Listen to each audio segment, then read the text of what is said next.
നിങ്ങളുടെ ഇഷ്ട പരമ്പരകൾ എക്സ്ക്ലൂസീവായി സൺ നെക്സ്റ്റ് ആപ്പിലൂടെ തികച്ചും ഫ്രീ ആയി. ഇപ്പോഴേ ആപ്പ് ഡൗൺലോഡ് ചെയ്യൂ. എന്തായി? ഗിരിയെ കണ്ടില്ലേ? ഞാൻ പറഞ്ഞതുപോലെ തന്നെ അമ്പലത്തിൽ പോയിന്ന് പറഞ്ഞപ്പോ ഗിരിക്ക് ഇഷ്ടപ്പെട്ടില്ലേ? എനിക്കറിയാം എന്തൊക്കെ വർക്കൗട്ട് ആവുന്ന.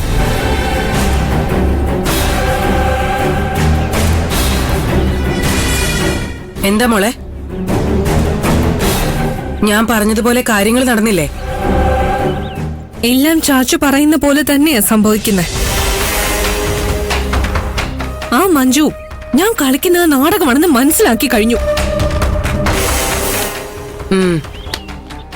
ഞാനത് നിന്നോട് പറഞ്ഞതല്ലേ. നിന്നെ നോക്കിയുള്ള അവളുടെ ചിരിയിൽ ഒരുതരം പുച്ഛമാ ഞാൻ കണ്ടത്. നീ അഭിനയിക്കുകയാണെന്ന് അവക്ക് അന്നേ മനസ്സിലായല്ലേ? അവളതെന്റെ മുഖത്ത് നോക്കി പറഞ്ഞു. ഗിരിയോടൊന്നും പറയില്ലെന്നും എനിക്ക് അവള് വാക്കും തന്നു. എന്നിട്ട് ഗിരി അവളിൽ നിന്ന് തട്ടിയെടുക്കാൻ പറ്റുമെന്ന് ഒന്ന് ശ്രമിച്ചു നോക്കാൻ എന്നെ വെല്ലുവിളിച്ചു. വെറും ഒരു പോലീസ് കോൺസ്റ്റബിളായ അവൾ എന്നെ വെല്ലുവിളിക്കാനും മാത്രം വളർന്നു.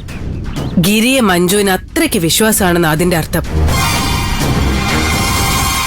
ആ വിശ്വാസം നമ്മളെ തകർക്കാൻ ശ്രമിച്ചിട്ട് കാര്യമില്ല. ഗിരിയെ വേണം നമ്മൾ ലക്ഷ്യം വെക്കാൻ.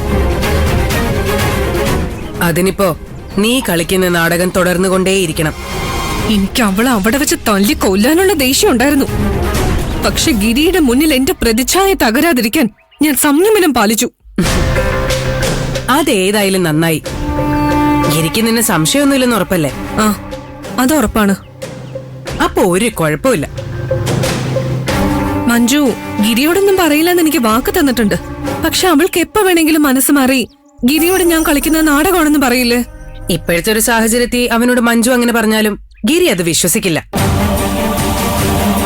അത് അവക്കും അറിയാവുന്നോണ്ടാ അവള് നിന്നോട് അങ്ങനെ പറഞ്ഞത്.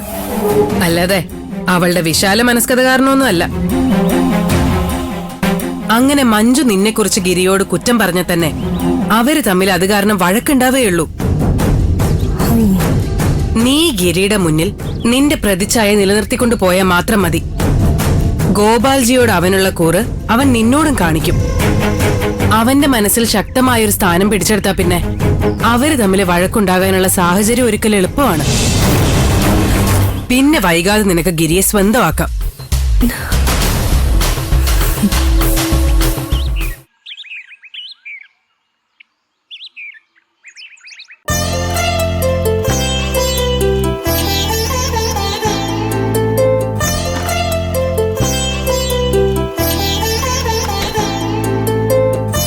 ഗിരിട്ടാ, ടാങ്കിൽ വെള്ളം തീർന്നു.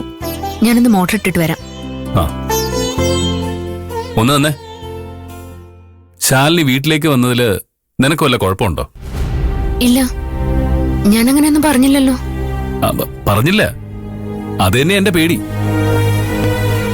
അതെ, എന്തെങ്കിലും പരിഭവം ഉണ്ടെങ്കിലേ അപ്പം പറഞ്ഞു തീർക്കുന്നതാണ് നല്ലത്. വെറുതെ ഉള്ളിൽ വെച്ചുകൊണ്ട് നടന്ന് കൂടുതൽ വഷളാക്കാൻ നിൽക്കണ്ടല്ലോ. ശാലിനി വല്ലാതെ മാറിയെന്ന് എനിക്ക് തോന്നി. സ്വഭാവത്തിലൊക്കെ ഒരു പക്വത വന്നതുപോലെ. അങ്ങനൊരു മാറ്റം പ്രോത്സാഹിപ്പിക്കുന്നത് നല്ലതാണെന്ന് എനിക്ക് തോന്നി.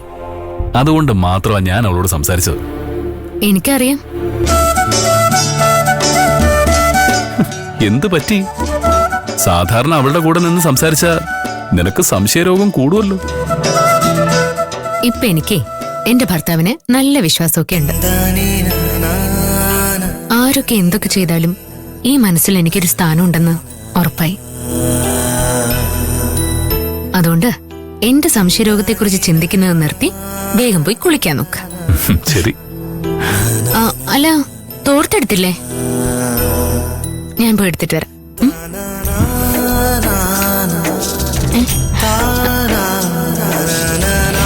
എന്താ ഗിരിയേട്ടാ, തോർത്ത് വേണ്ടേ? വേണ്ട, ഇത് മതി.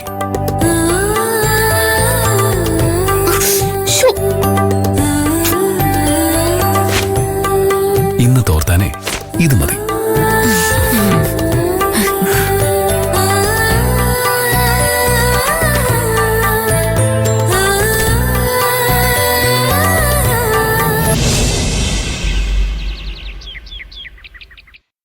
What is mentioned in Article 19(1)(g) of Indian Constitution? അത് മറ്റത് ഏത് മറ്റേത്? ഓ, ഒരു ഓപ്ഷൻ തരൂ. ഇതിനൊക്കെ എന്തിനാ ഓപ്ഷൻസ്? എനിക്ക് പോലും ഇതറിയാം. സ്കൂളിലെ സോഷ്യൽ സ്റ്റഡീസിൽ പഠിക്കാനുണ്ടായിരുന്നതാ. ആ, എനിക്കിത് കോളേജിൽ പഠിച്ച ഓർമ്മ പോലും ഇല്ല. പറ. അറിയില്ലടോ. Right to practise any profession. ആ, ഓ, അതെ, അതെന്നെ നാക്കിന് തുമ്പത്തുണ്ടായിരുന്നു.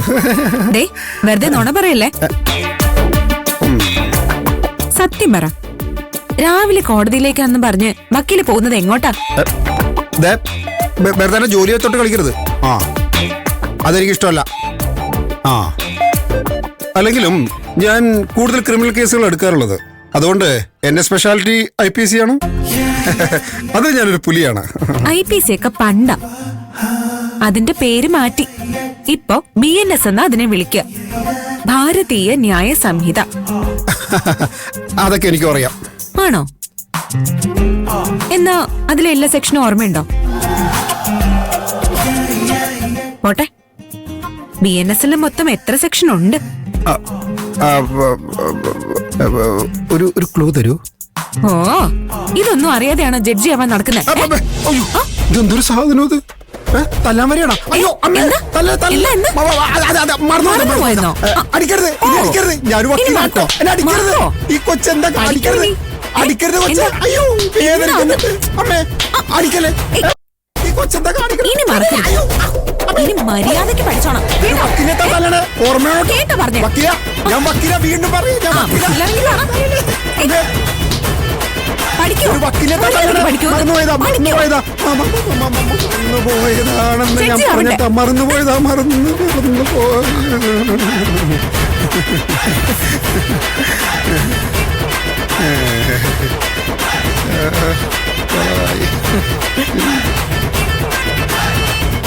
എന്തോന്നാടാ ഇത്?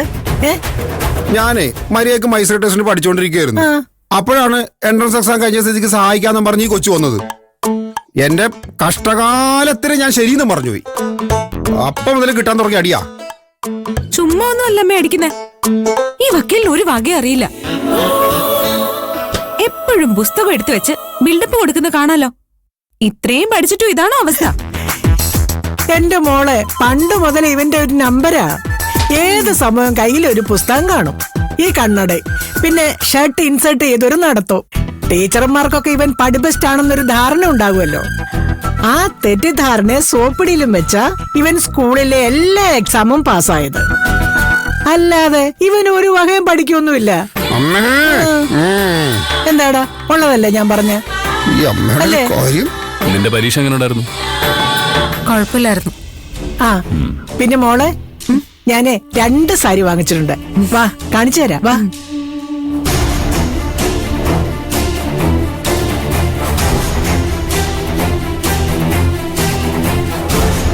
നിങ്ങൾ നമ്മളെ പെണക്കോതര മാറിയില്ലേ? അവളുടെ വിചാരം അവക്ക് മാത്രമേ വാശിയുള്ളൂ എന്നാ. ഞാൻ വാശി കണ്ടുപിടിച്ച ആളാ. എന്റെ അടുത്ത് അവളുടെ കളി. എടാ, നാണമില്ലല്ലോ കണ്ട പീക്കിരി പിള്ളേരായിട്ട് മത്സരിക്കാൻ. നല്ല വേദന എടുക്കുന്നുണ്ടല്ലേ?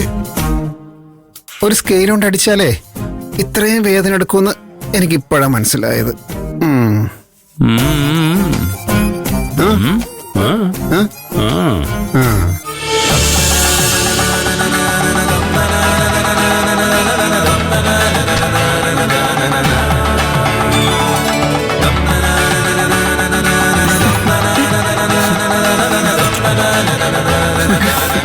ഈ സാരി കൊള്ളാല്ലേ?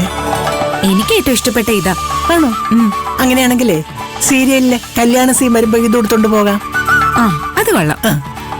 അങ്ങനെ സീരിയലിൽ മകന്റെ കല്യാണം നടത്തി അമ്മായിയമ്മയൊക്കെ ആയിട്ട് നടന്നു. എനിക്കിപ്പോ മുകുന്ദന്റെ കല്യാണം നടത്തണമെന്ന് ചിന്ത വന്നു തുടങ്ങി മോളെ. അമ്മേ, സീരിയൽ അഭിനയം കുറയ്ക്കുന്നത് നല്ലതാ. എന്താ മോളെ? ഈയിടെയായി എല്ലാരും പിടിച്ച് കല്യാണം കഴിപ്പിക്കാൻ നോക്കുന്നുണ്ടല്ലോ.